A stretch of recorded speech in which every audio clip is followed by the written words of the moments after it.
Right, this video, you probably need to see the video on the different types of power station before you watch this. So you need to know specifically how different power stations work, and then specifically pumped storage power stations. Right, if during the day if we were to plot the demand for electrical power during the day, during the course of a day, say from midnight to midnight during the course of the day, you'd find the amount of power being used during the day changes. So for example, at night we don't need a lot of power, we're all fast asleep. We do need some power. We need our power for our fridges. Some people have the dishwashers running at night and washing machines, but also hospitals are up at night, other places open at night. So we do need a base load of power, things like street lights and so forth.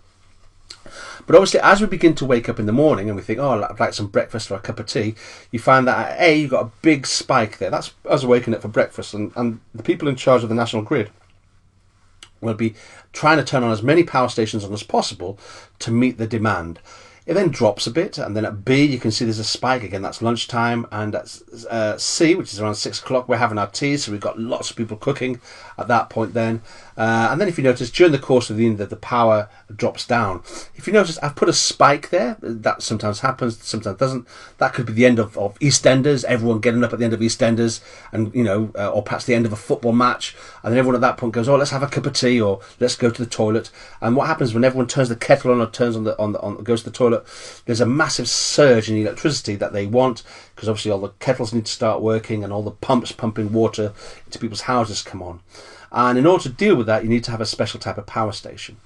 Now, you should know, hopefully, that nuclear power stations, take a long time to get going and a long time to slow down. So we always need nuclear power plants on the entire time. That's known as the base load.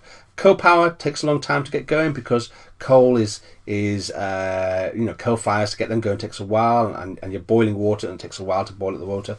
So they sometimes form the base load as well, and then you've got gas. So you basically put on different types of power stations on depending on your needs. We're now beginning to go a lot more to gas because we don't like burning coal because it gives us too much carbon dioxide. Now if you look at that, what you can see, there's an average amount shown by the line going across there.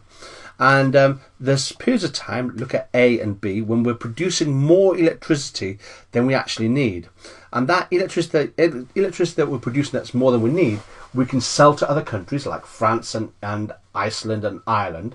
But more often than not, we use the electricity we're producing then to actually use in pumped storage power stations. Now what that is that we use the electricity to pump water from a low lake to a high lake so that we can use it later on when we need it. So for example, you can see at C, or when the spike happens, that we can use all the energy we've stored by pushing water to the top.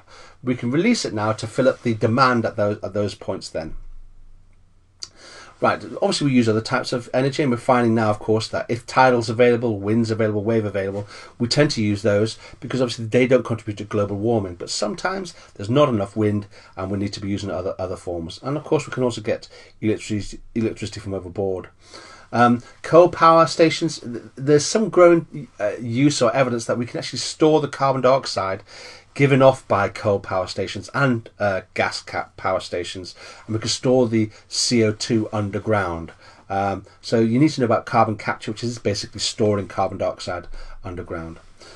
Startup time. This is basically, you need to know as to that some power stations take a long time to get going. So the power station get up going straight away is hydroelectric power, because basically what we do, we flick a switch, loads of water starts rushing down through the turbines, and that creates electricity. So that can be, a HEP power station can be running within 2 to 3 seconds. Whereas the other ones obviously take longer time. Gas takes a while to boil the water and so forth. Nuclear power takes several days to get going because it's obviously it's a technology that we have to treat with a lot of respect, and so it takes a long time to get it going in the first place, which means on the whole we don't like turning nuclear power plants off because they take a long time to turn off and to turn on, so we leave those on constantly on the entire time. And that, I believe, is everything you need to know on power stations.